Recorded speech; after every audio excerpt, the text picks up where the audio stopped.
So if that is clear, and you can figure out these values for B1, B2, B3, B4 for each one of the curve segments, then now let us do some slight symbol manipulation to understand these forms of the B functions slightly better. B1, B2, B3, B4 are as follows. I can also rewrite these as a matrix vector equation. So if I represent all the B's as a vector, I can write it as a product of a matrix that involves only the T's and a vector that involves the points and the tangents. So I can now write my curve, which was earlier this the monomial basis multiplied with the various B's. Now I can expand this vector of B's to this matrix into this vector. You absorb the T's and the monomial basis vector and the matrix for T's into one vector of these F functions, and you have this vector here which only contains the points and the tangents. Okay, so F1 here, for example, has this form 2 tau cube minus 3 tau square plus 1, where tau is a substitution for T by Tk plus 1. So this is just simple algebra. I request you to go through these slides slowly and work out the algebra by yourself.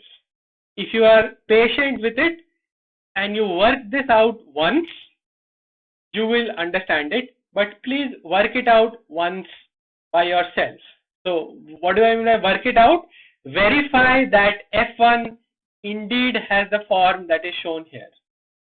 Okay, so do a product of this vector and this matrix and see that you get this form for F1.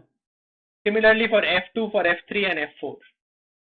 Okay, these F functions are called blending or weighting functions. So you can write any curve as a product of a blending function matrix and a geometry matrix. Okay, the geometry matrix contains, in this case, the points and the tangents, and the blending function matrix contains these blending functions. So as I said to you in the beginning, that splines are all blending functions multiplied with geometry, right? So it is blending the geometry using these blending functions to give you the points on the curve. So for cubic splines, we started by expressing the cubic spline in the monomial basis, which is 1t, t square, t cube. And now we see this other form of the cubic spline, where the cubic spline is written as a blending function matrix and a geometry matrix. And the reason for looking at this form of the cubic spline is because that A, we can derive or we can figure out certain properties of the cubic spline by looking at this form, and B, we will find in our later discussion of Bezier splines that you can write all spline curves in this form. So if you plot the F functions with respect to tau, you will see that F1, F2, F3, F4 have the shape shown in these plots, right?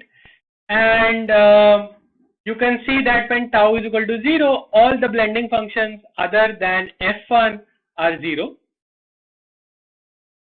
So when tau is equal to 0, only the geometry term that multiplies with F1 is alive, rest all of them disappear. So what multiplies with F1?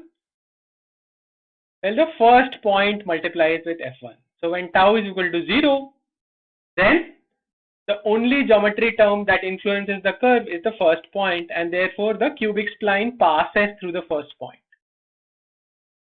Similarly, for tau is equal to 1, the cubic spline passes to the last point because only F2 is alive and rest all of the blending functions go to 0. Right? So you can derive properties like this, or you can reason about properties like this. You can also derive them in other ways, but you can reason about properties like this by looking at the blending functions. and how they behave over the span of the parameters. So now we have a fair idea about how cubic splines can be specified. So cubic splines can be specified by giving the position vectors of the endpoints and the tangent vectors of the endpoints. And the value range over which this parameter t changes, right? So it is going to from some 0 to some t2, right, as we said. So what is this t2? So let us look at the effect of the varying these parameters on the shape of the cubic spline. So the effect of changing the endpoints is pretty obvious. The effect of changing the tangent direction, the starting and the ending tangent direction, is also pretty obvious. So we will not talk about those. However, what happens if you change the magnitude of the starting and the ending tangent? Okay. So here is a tangent in this direction alpha, and the magnitude is 1/4. So you can see what the curve looks like, right? When the magnitude is increased to half, the curve sort of is stretched slightly. When the magnitude is increased to 1, the curve is stretched even more. When the magnitude is increased to 3/cos alpha, the stretch is so much that you get a kink in the curve. With further increases in magnitude, the curve actually folds. Okay, so you can see that the curve is behaving like this stiff wire, and as you pull at the endpoints, increasing the tangent magnitude is like pulling harder. You are changing the shape of the curve as shown. Here is another parameter. This is the parameter where you change the range over which t varies. Here you have these multiple points, and these points have been sampled from a rooster shape. So you can see that if the points are joined with straight lines, then this is the shape that you get. These are the original points. Okay. So given these points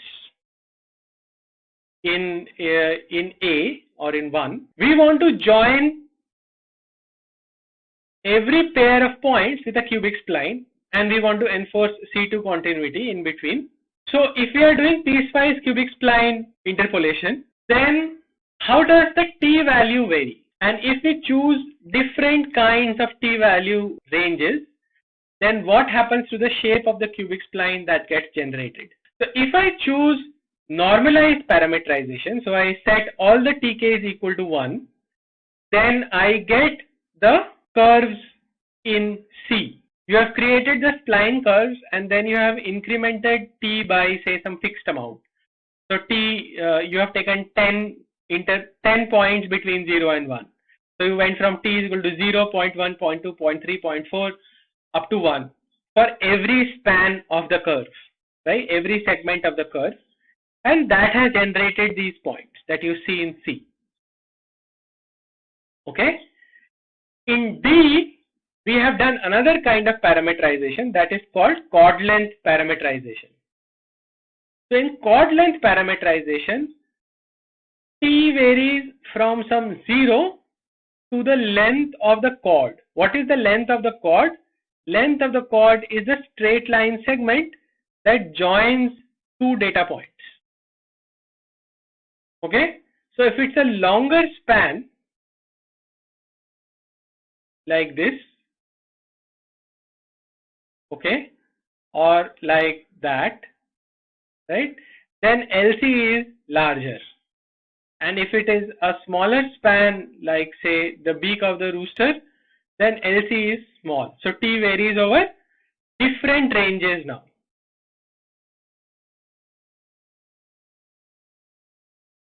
I should be careful in drawing these brackets. So T varies over different ranges now for the chord length parameterization. And you can find that if you again sample T by incrementing T by fixed amounts over this range, then you get a different set of points. So you again sample 10 points on every every span of the curve. Obviously, the increments in t are going to be different if you are trying to sample 10 points, depending upon what is the range of t for a particular pair of data points. So here you get these different samples. Now I want you to think about what are the differences that you can spot between the points generated in C and in D, and why do these differences exist? What is the effect that the choice of the parameter range on the shape of the cubic spline that is getting generated? Just try to think about that and see if you can reason the differences out. Okay. So we are almost at the end of our discussion about cubic splines. There are a few more points. The first of which is that if you set all the parameter ranges to be 0 to 1, that means you have the normalized parameterization for cubic splines, then the blending function reduced to these forms, and the blending function matrix becomes simpler. It just assumes this 141, 141, 141. It becomes a tri-diagonal system.